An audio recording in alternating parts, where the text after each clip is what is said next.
ಕರ್ನಾಟಕ ಮಾತ್ರವಲ್ಲದೆ ದೇಶಾದ್ಯಂತ ವಿವಾದದ ಬಿರುಗಾಳಿಯನ್ನೇ ಎಬ್ಬಿಸಿದ್ದ ಅಶ್ಲೀಲ ವಿಡಿಯೋ ಪ್ರಕರಣದಲ್ಲಿ ಪ್ರಮುಖ ಆರೋಪಿಯಾಗಿರುವ ಹಾಸನ ಸಂಸದ ಪ್ರಜ್ವಲ್ ರೇವಣ್ಣ ಕೊನೆಗೂ 1 ತಿಂಗಳ ನಂತರ ಪ್ರತ್ಯಕ್ಷವಾಗಿದ್ದು ಶುಕ್ರವಾರ ಎಸ್ಐಟಿ ಮುಂದೆ ವಿಚಾರಣೆಗೆ ಹಾಜರಾಗುವುದಾಗಿ ತಿಳಿಸಿದ್ದಾರೆ. ಭಾರೀ ಆತಂಕ ಸೃಷ್ಟಿಸಿದ್ದ ರೆಮಲ್ ಚಂಡಮಾರುತ ಇಂದು ಬೆಳಿಗ್ಗೆ ದುರ್ಬಲಗೊಂಡಿದೆ.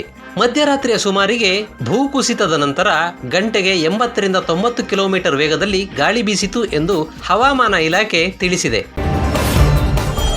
ಯುವತಿ ಅಂಜಲಿ ಕೊಲೆ ಬಳಿಕ ಎಚ್ಚೆತ್ತುಕೊಂಡಿರುವ ಪೊಲೀಸರು ಇಂದು ಬೆಳ್ಳಂಬೆಳಗ್ಗೆ ರೌಡಿ ಶೀಟರ್ಗಳ ಮನೆಗಳ ಮೇಲೆ ದಾಳಿ ಮಾಡಿ ಪರಿಶೀಲನೆ ನಡೆಸಿದ್ದಾರೆ. 10ಕ್ಕೂ ಹೆಚ್ಚು ರೌಡಿ ಶೀಟರ್ಗಳ ಮನೆ ಮೇಲೆ ಬೆಂಡಿಗೇರಿ ಠಾಣೆ ಪೊಲೀಸರು ಬೆಳ್ಳಂಬೆಳಗ್ಗೆ ಕಾರ್ಯಾಚರಣೆ ಕೈಗೊಂಡು ರೌಡಿ ಶೀಟರ್ಗಳಿಗೆ ಬಾಲ ಬಿಚ್ಚದಂತೆ ತಾಕೀತು ಮಾಡಿದ್ದಾರೆ. ವಿಕಸಿತ ಭಾರತ ಮಾಡುವುದಾಗಿ ಹೇಳುತ್ತಿರುವ ಪ್ರಧಾನಮಂತ್ರಿ ನರೇಂದ್ರ ಮೋದಿ ಕಳೆದ 10 ವರ್ಷಗಳಲ್ಲಿ ಒಂದೇ ಒಂದು ಸಾರ್ವಜನಿಕ ಉದ್ಯಮವನ್ನು ಆರಂಭಿಸಿಲ್ಲ. ಇರುವ ಸರ್ಕಾರಿ ಆಸ್ತಿಗಳನ್ನೇ ಮಾರಾಟ ಮಾಡಿಕೊಂಡರು. ಈಗ ತಮ್ಮನ್ನು ತಾವು ದೇವರು ಕಳುಹಿಸಿದ ವ್ಯಕ್ತಿ ಎಂದು ಬಿಂಬಿಸಿಕೊಳ್ಳಲು ಯತ್ನಿಸುತ್ತಿದ್ದಾರೆ ಎಂದು ಮುಖ್ಯಮಂತ್ರಿ ಸಿದ್ದರಾಮಯ್ಯ ಟೀಕಿಸಿದರು.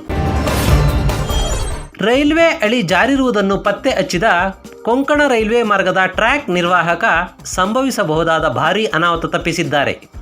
ಉಡುಪಿ ಸಮೀಪದ ಇನ್ನಂಜೆ ಮತ್ತು ಪಡುಬಿದ್ರೆ ಮಾರ್ಗದ ನಡುವೆ ರಾತ್ರಿ 2:25 ಸುಮಾರಿಗೆ ರೈಲ್ವೆ ಹಳಿ ಜಾರಿರುವುದನ್ನು ಟ್ರ್ಯಾಕ್ ನಿರ್ವಾಹಕ ಪ್ರದೀಪ್ ಶೆಟ್ಟಿ ಪತ್ತೆ ಮಾಡಿ ಕೂಡಲೇ ಸಂಬಂಧಪಟ್ಟ ಅಧಿಕಾರಿಗಳಿಗೆ ರೈಲ್ವೆ ಹಳಿ ದೋಷದ ಬಗ್ಗೆ ಮಾಹಿತಿ ನೀಡಿದ್ದಾರೆ.